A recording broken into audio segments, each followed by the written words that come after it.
5, 4, 3, 2, 1, 0. All engine running. Liftoff. We have a liftoff.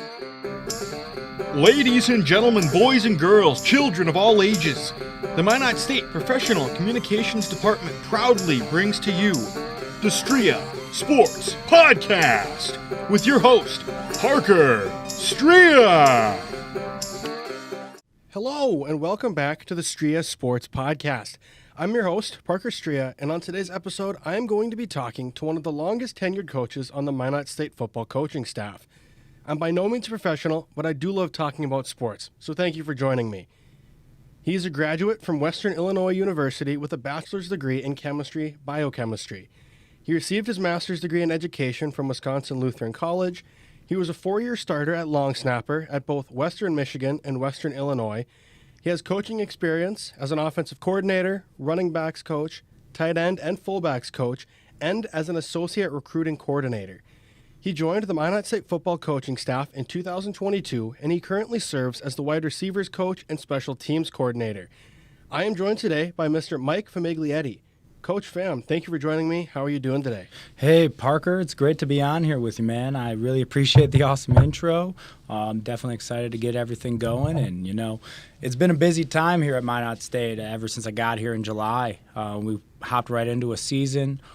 Season didn't go exactly the way we wanted, but there's a lot of positive things, I think, that our guys can build off on in the future. And then, you know, now adding the new addition and new leadership of Coach Ian Shields and our whole brand new coaching staff, other than me and Coach DeYoung, I think it's really going to be a positive thing for our players, and that's a big belief I have in coaching. Every place that I've been, whether it was, you know, as a player at the FBS and FCS levels, or as a coach at FCS, D3, D2, NAIA, everywhere, it's all about the players. That's who the experience is for, and ultimately who we're really working for at the end of the day. Mm-hmm. You know, everything that I do as you know, a recruiting coordinator, and even just any young man I'm talking to convince them to come to our program and tell them about our program, it's to get our guys' experience better. You know, that person that we bring in might be their best man at their wedding, might be someone who challenges them every single day on the depth chart, or it might be that person who gets them that one win that they really remember for their college career. Yeah, absolutely. So just to jump right in, I have a couple get-to-know-you questions, just pretty simple, straightforward things. Don't have to really put a lot of thought into them, just kind of, for the viewers, just, like I said, just little simple questions that kind of give a little bit of insight on you. So number one is, what is your favorite type of pizza? Oh, man. I'm a big pizza guy. Honestly, like it's just like as Vince Vaughn says in Wedding Crashers, there's no such thing as bad pizza. It's just like music, baby, you know, at a wedding. But my favorite kind of pizza, and it's a style of pizzas, I love the New Haven brick oven style pizza, right? Like Frank Pepe's and Sally's are known for out in New Haven.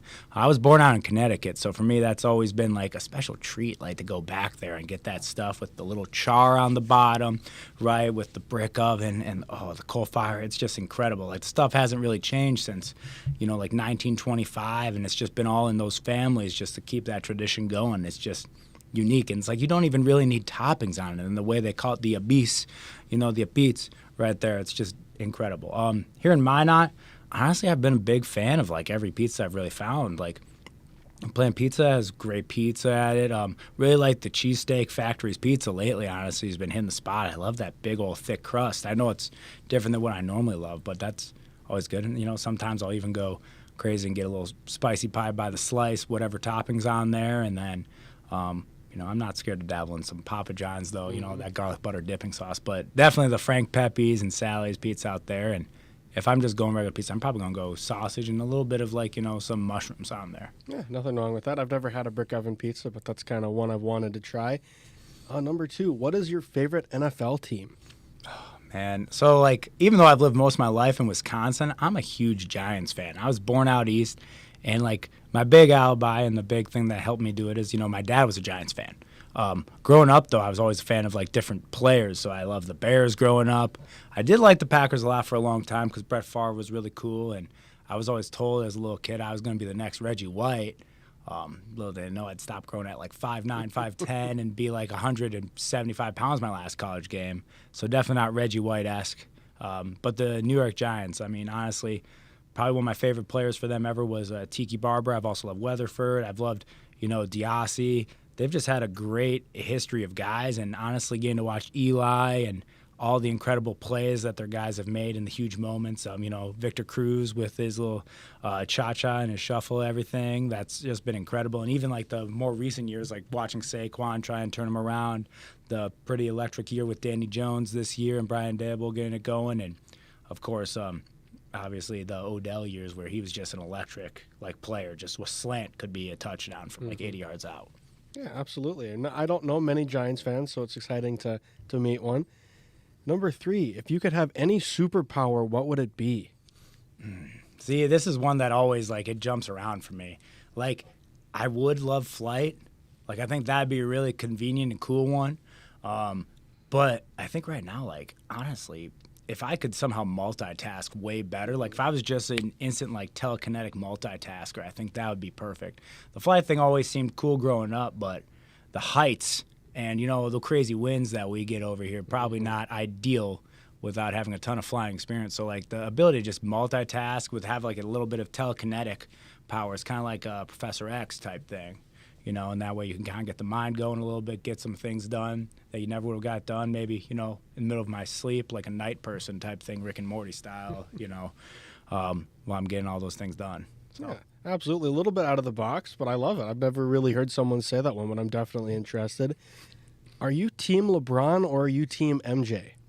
Oh, man. This is every recruiting visit, we always have this conversation. And this is where, as a guy born in 1992, the stuff MJ did and the shoe, everything, MJ is a different level, player and just figure, I think. Now, I'm not going to take anything away from LeBron as a basketball player because he's changed the NBA in a lot of different ways. He helped the players become more mobile. He made them have to be two-way players. He's really forced the game to, really embrace the player and the celebrity because the NBA is unique compared to the NFL. It's you see someone's face every minute of the game. But I do also think, hey, LeBron's an incredible human being. He's given tons of money back. He was raised by a single mother and a grandmother. The things he has done, you don't ever hear about him being a bad father. His kids are supposed to be, the next big thing in basketball. He's really done a lot of things there. So, I think, as a person, I love LeBron. Everything I've ever heard about him sounds incredible. And then, he's got some acting chops a little bit.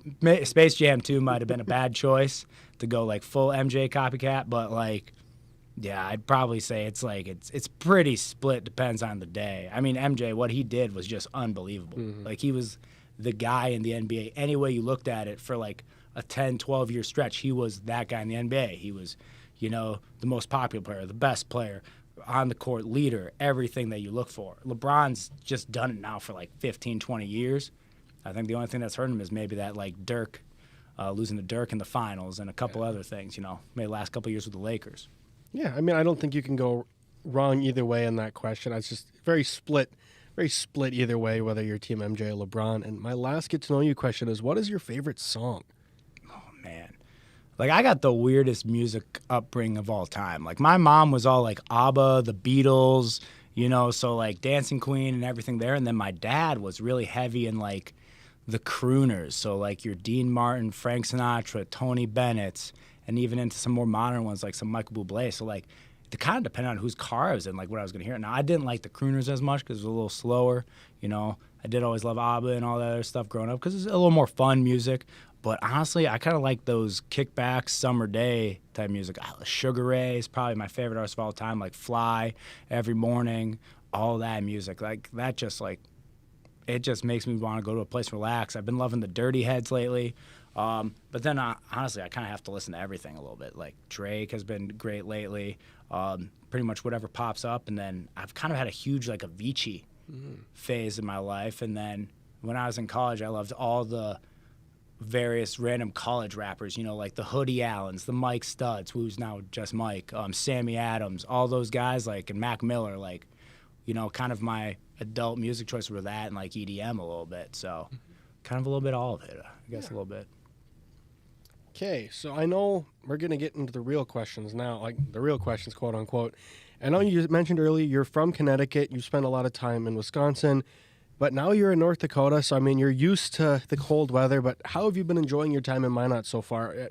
Almost a year, I believe you've been here? Yeah, so since July, honestly, like it was kind of cool coming to Minot in the summer because when I lived in North Dakota before, I kind of moved in right before football season starts, so you didn't really get time to enjoy like the nice, beautiful weather. But it reminds me a lot of like northern Wisconsin and Connecticut, where like we got a little bit of the hills, we got beautiful green everywhere because it snows enough in the winter that like everything's lush and beautiful. It's like the summer times in Minot are just absolutely incredible. Like everything's outdoors, everything's open. There's the huge state fair. There's food trucks everywhere every night, and like the sun doesn't set till like midnight. So like day literally starts at like 6 a.m. And if you're tired at 9:30, well, like it's hard to fall asleep because the sun's not down yet, for another 2 hours. So I love that part of it, and honestly, like I really love the people here in Minot. And there's a lot of things to do. Like I can go to a mall, I can get whatever I want. I could fly right out of here in Minot. It goes to a bunch of different places. I mean, like. Honestly, that's come up with big things, and like the people in the city, and like they care about Minot State too, which is really cool to see. Like, I've been in college towns before where it's like the school might not even exist and no one would know. Here in Minot, it's like, man, like people know Minot State. People are proud to be Beavers no matter what corner of the city they're in. So I think that's pretty cool here. Yeah, perfect. So when did your love for coaching start? Is that something you saw yourself doing as you grew up, or is that something like, oh, I really love football, I think I could do this? I mean, yeah, there was always probably that thing in the back of my head that I wanted to coach. Like some of my favorite moments were when my dad was my coach. I had some awesome coaches growing up, Gino Klein. Guys like, I mean, that's no one anyone would know. He's my flag football coach growing up. But like, and then all my youth baseball coaches. And then I had a really great high school strength coach, Mike Nitka. He was president of like the National Strength Conditioning Association. And every summer when I was later in my high school career, I'd help out with the youth middle school. And then when I was in my college career, I'd go back and I'd help out with the high school athletes. So that kind of gave me that exposure to coaching. But I was always thinking medical school, law school, and like the coaches that I had who I really remember. Like I really remember all my coaches just asking me about my day, asking me about things that like mattered to me more than just treating me as like a commodity. Like Coach Nagy my freshman year just asking me about like, hey man, how's everything going? Like I know you've been struggling a little bit. Like it seems like something's off with you a little bit. And yeah, so I had good like talks with him, Coach Esposito, all guys from my freshman year. And then when I went to my second college at Western Illinois, my head coach, we had a real good bond. All my position coaches, anyone, like really great bond. And I just really wanted to kind of be that for the next guy, So I started off helping out guys get that connection to colleges, specifically like specialists reaching out to schools because there's so many of them. And I really wanted to get into the college game. I thought that was the next step. And I got to intern at University of North Dakota as a quality control, recruiting analyst, all different titles. Really just to help out with everything. And I got to run my own room at Wisconsin Lutheran. And as a young coach who's been doing it really since only like 2015, like there's still things I can keep growing on. But I think the big things are like just always making it about the players and, doing the best for them every single day. I think there's got to be that honest communication. There's got to be that honest help for them. And, I got to give everything I got for them. I want them to really experience whatever success they possibly can from the game, keep that love of football all throughout their entire career. And for some guys, I mean, like maybe coaching is the better spot for them, But for many guys, like, hey, unfortunately, like football ends right after high school, so there's a lot of ways to get involved. But for the guys who are like, I'm still fortunate enough to coach in college and recruit and do everything, like I want them to know that I'm going to be myself always. And I'm going to be there for you. Like, so just be honest with me, and I'm going to be honest with you, and, we're going to have a great relationship, and I'm going to push you to be better. I'm going to be demanding. Sometimes I'll be a little nuts and high energy, but I want to do that to, see that, like, hey, it wasn't good enough. Like, we got to push forward and be better. So I think that was one of the big things was, like, the coaches who really pushed me to be better and made me a better man. And honestly, football gave me, like, everything, a lot of the biggest things in my life, like, not like a sense of like that's only how I identify, but like a lot of my best friends, guys who are going to stay at my wedding, like I met them through football, whether it's through my coaching career, whether it's through, guys I played with. Like that's really crazy, and I want all guys to experience that. And even getting to coach women, that was a different other experience. Like, hey, that gave a brand new opportunity to people to go get an education on scholarship that they would have never gotten years before. And hopefully I positively affected their lives, so that way they're going to go and affect the next generation just the same here as hopefully these guys do that I've been fortunate enough to coach, and will keep coaching. Yeah, and I know you said you've only been coaching since about 2015, and you have worn a bunch of hats, like I believe I mentioned, and I think you briefly kind of mentioned.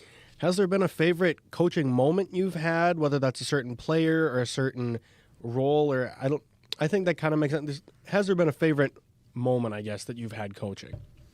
I mean, there's been a lot of moments. I think, like, it kind of depends on, like, the day, what's been the favorite moment. Like, you know, when you're in a good mood, like, you always need those ones to pick you back up. I think a couple of my favorite moments were, like, hey, seeing our team at Kansas Wesleyan, like, come back and get a big win over a tough rival, right? Like, when we beat Avila, like, when we won the conference championship, that was a lot of fun. You know, and then getting to go on those playoff road trips, like, those were really cool. But honestly, I think, like, a couple of the big things have always been, like, the off season, just like, hey, when we've had, like, the really good, like, team hangouts and good cookouts, like, those have always been a lot of fun, where you kind of get to talk to a player you might not talk to as much, and you're like, hey, that was actually kind of cool. Like, that guy's a good guy. Like, I can understand why he's here. And, like, I think in a way that player appreciates us too. I think, you know, the opportunity to get to coach a couple All-Americans and guys who've really, like, succeeded and get that shot, like, that's really cool. Like, those guys who I feel like I just helped them. There was one young man I coached at my last college, and it was right when the COVID shut everything down, and he was going through a lot already. Like, his mom was passing away, you know, and then her treatment kind of had to stop a little bit because the hospitals kind of shut down and got overwhelmed. And unfortunately, he lost his mom, and I felt like, man, that was, like, crazy. Like, I just met this young man, like, 2 or 3 weeks earlier, and me and him then had a good bond. You know, we would kind of sit around, just eat pizza, you know, kind of be that person that he just needed to talk to. Like, that's the stuff, like, that I really loved in coaching. You know, I've also loved, like, just the times, like, people would just stop by my office. Like, I'm just getting work done, and I just all of a sudden players come by my office, and we're just chatting for, like, 30 minutes about, like, not even scheme, but just life, you know, like, hey, man, like, how's everything going? How are your parents doing? Like, why'd you choose mine? Why'd you choose, you know, whatever school I've been at, you know, stuff like that. Those are kind of my favorite moments. And then there's also been the moments where, like, hey, I really learned something. You know, I'm a very high energy person. I'm very, like, invested in everything I do. So, like, if something goes wrong, like, I might lose it, you know, sometimes, like, kind of full outburst. And that's, like, some of those moments that I got to remember, that kind of like, man, keep it grounded. Like, getting those outbursts makes it about me. But it's like, man, I just get so frustrated not seeing these guys get that success. Or like, hey, if something doesn't go right, it's like, man, it's so planned out. Like, these guys are going to love it. It's going to be great for them. They're going to get a lot out of it. And then if it doesn't go perfectly well, it's like, man, maybe I got to rethink it, you know, or maybe I got to go back to the drawing board. Or maybe, hey, I just got to deep breath, go. And, yeah, I mean, like, there's been some times, though, where somebody needs to be, you know, chewed out a little bit. And hopefully that wakes them up, you know. Sometimes, hey, that loud snap in your ears or that big clap in your face, you know, that's going to get people going. You know, and I think, like, I kind of had a weird experience. Like, we talked about wearing a ton of different hats. Like, my first year in coaching, I was technically listed as, like, video intern, and then all of a sudden they started throwing more hats. Like, hey, you gravitate towards recruiting-wise, so now you're going to help us do this paperwork, be a recruiting assistant, a recruiting analyst. And then, hey, you did the video stuff, video associate coordinator, and then, hey, offensive quality control, special teams quality control. Then, like, all these different things, like even having the unique opportunity to start a program in a sport that had never been done before at the college level was really cool. And, like, helping a program get its first ever wins, creating an entire program culture, recruiting everyone that program has ever known. Like, that's crazy stuff. Like, then seeing it, like, pay off with, like, hey, having winning records, going to play in NFL stadiums, like, seeing one of the players you recruited get National Player of the Year, like, stuff like that. Just, like, it's crazy that, like, these little small decisions can just have these huge ripple effects. And I think that's, like, the coolest thing in coaching. Like, you don't know when that ripple effect is really going to be dropped into the pond and kind of gravitate to all these people. Yeah.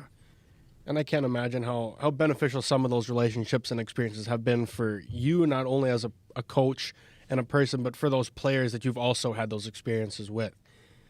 But what led you to choose Minot State over any other potential offers or opportunities you may have had last year, coming out of, I believe it was Kansas Wesleyan you were at right before you came here? Right. So, I mean, as of, like, December of that year, I kind of knew, like, my time at Kansas Wesleyan was coming to an end. I love the place. I love the people I got to coach, both the men and the women, everybody. But then I spent the time, as the women's head coach, and it was just a lot. It was a lot over my 2 years there, working constantly, being the primary recruiter, being the offense coordinator, being with the women's side, and there was just a lot in that 2 years. So always being in season, never having that time where you can kind of be down in season or just focus on one thing, it divides you a lot. It gets you pretty thin. Honestly, Minot's always been a place that I've pegged to be man, this could be a really awesome place and a really awesome program, and it really is. But from afar, you're okay, it means a lot to the town. The town's great. There's a lot of people here. There's a lot of businesses. There's a lot of everything. It means something to the town. The school, people can get in. It has a low starting cost. A lot of positive factors right there that you could see from an outsider that this could be you could do things here, right? And then the big pieces that kind of found the places, knowing couple guys like Coach DeYoung, a young man I was fortunate enough to coach early on in my career, who's now on staff here, having that in and having that connection. And then, it was the right spot at the right time. They need a special teams coordinator. I thought it was good that I could branch out to receivers. It taught me a lot of things as a coach. Getting to run special teams again taught me a lot of things as a coach with collaboration and other things. But that's really why Minot, over anything else. And I think the D2 model is kind of the perfect model for college athletics, right? Where, there's some scholarship money involved where you can help out the people who need it based on their talent or need, or anything like that. But there's also it's important enough to these students that there is that job and investment attribute, but there's still people first. It's not it's truly only a wins and losses bottom line, ESPN talking heads type business at this level. It's more hey, this young man's going to eventually be a biochemist, and he's right now our starting right tackle, and we got to get him right on Saturday. But he's still a normal person. He's still got to go to classes, still got to do all that stuff. He still might have a job. There's so many things. It's we're truly developing 110 really well-rounded, incredible human beings every single day. Yeah. So I think we both kind of mentioned a little bit, but you do play a vital role in Minot State football's recruiting process. So what exactly is your role in recruiting, and how did that get started here? So I've always been gravitated a lot towards the recruiting side of football. Part of it is both my parents were salespeople. I think that's it. I feel pretty comfortable talking to most people.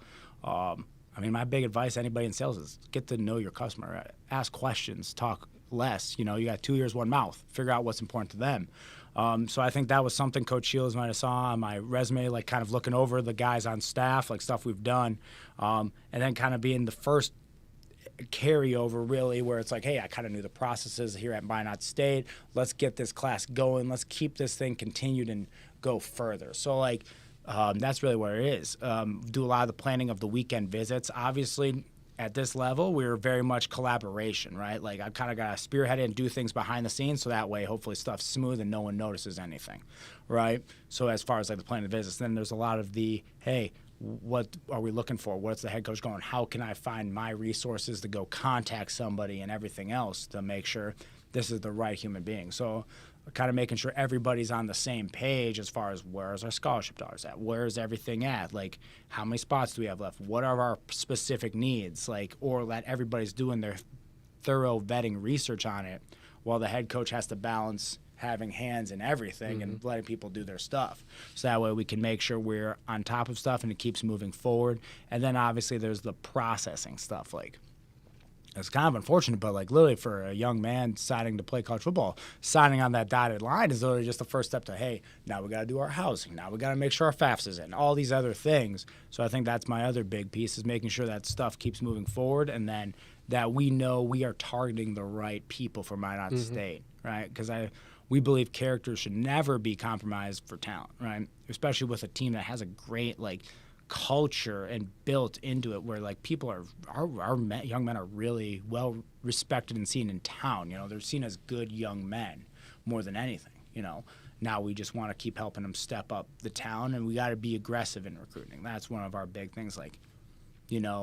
Believe why not Minot instead of why Minot? Why not Minot?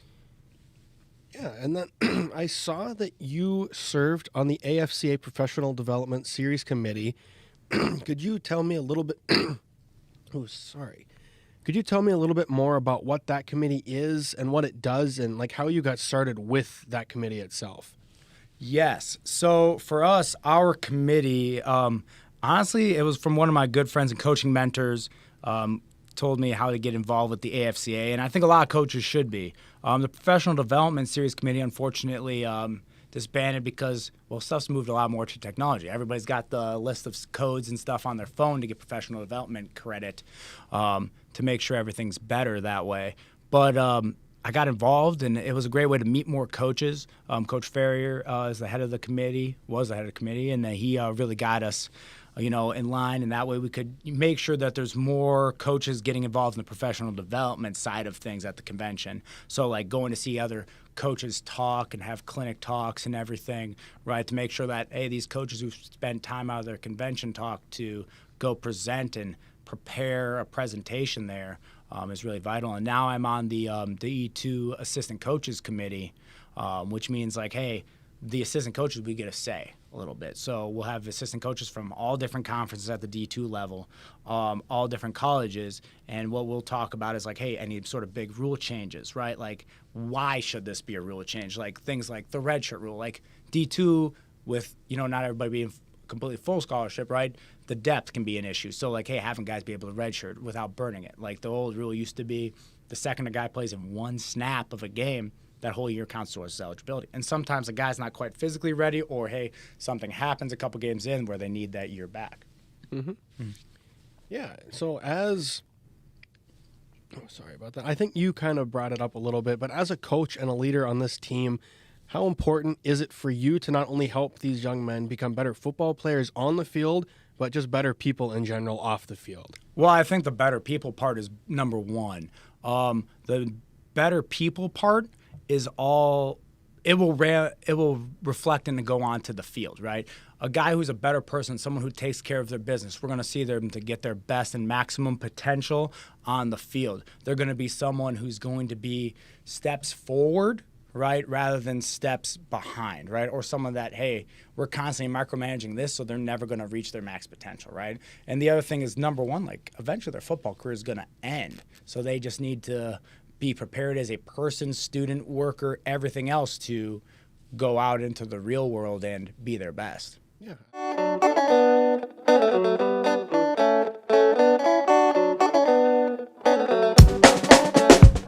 So for any recruits or guys in the transfer portal that might watch this video, what is one message you'd like to give them about not only Minot State, but Minot State football? Well, I mean, first about Minot State, I mean, it's a place that really means a lot to everybody in the town. It's a place that has a lot of incredible people at it, and it has an incredible town that backs it up. There's things to do, places to see. It's 50,000 people, at what people might initially think is the edge of civilization, but it's really a nice haven right there in north central North Dakota with an airport, everything else for your life to be the most convenient it possibly can, the best it possibly can.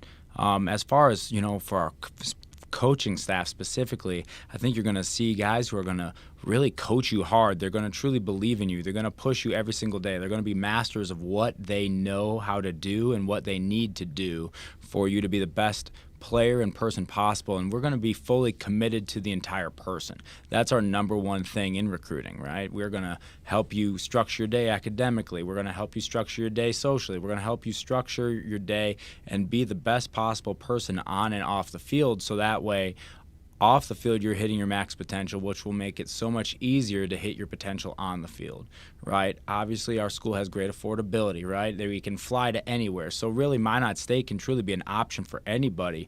And right now, our entire goal as a staff is to take what Minot State's been doing and amplify it, turn it up, right? Evaluate it, structure it, and level it up in notches that are going to make it a perfect spot for guys no matter where they're coming from, whether they're a transfer from a different level, whether they're a guy who is seeking that opportunity after his junior college, or whether they're a high school student athlete who really just needs that place to go prove themselves and go perform. And we're going to be finding the elite players, and you're going to be finding the elite human beings here next to you every single day in our locker room, and to really make it a special experience for you as a player, right? We believe in win all day long, and that's what we're going to do. Perfect. Can't forget about Waddle. Mm-hmm. And last question is, speaking of recruits and transfer guys, where can they find you specifically or any other coaches if they wanted to reach out about potentially coming here or having you look at like their film or something? So any recruit can definitely find us on social media. I work to be pretty active on Twitter at Coach Fam, F-A-M, like family. And then any of our coaches really have a big social media presence as well. Coach Marchand does, Coach Shields, Coach Bruno, Coach McBride, Coach Garnett, Coach DeYoung, Coach Simi. Really all of our coaches, Coach Jeremiah Johnson, they all have a presence there to be noticed and to be seen and to, get our names out there. And then all of our emails are available right on the website. I think one of the big things, if you are reaching out to coaches, is to be prepared. Right? Have your information ready to go. Don't have to go dig up your transcripts. Have your transcripts ready. Have your track times ready. Have any sort of thing that can make you stand out, be ready, and then make sure your film and your cut-ups are all on point so that way you're ready to go to be evaluated in the most sincere and honest way possible. And that's one thing is our coaches are going to be honest with anyone we're talking to, right? Not just from a financial aspect, but from a talent aspect to a person aspect, right? If a guy is the right fit. And I think that's a big thing too that guys need to be ready for and, to be excited about. I'd rather have a coach who's honest with me, and that's where guys can reach out to me through any of that. And then, of course, we also have our MSU Beavers FB accounts on Twitter and Instagram, which are great ways to get a hold of us as well. Perfect. Yeah, so I'd like to thank you for coming on today and taking the time for speaking with me. And once again, this is Coach Mike Pham for Minot State Football. Big fan of ball, big fan of brick oven pizza. You can find him on Twitter. You can find any of the other coaches on Twitter or other social medias. But that is all I have for you guys today. Don't forget to like and subscribe and hit that notification bell so you never miss an episode. Thank you for tuning in, and I will catch you all next time. Peace.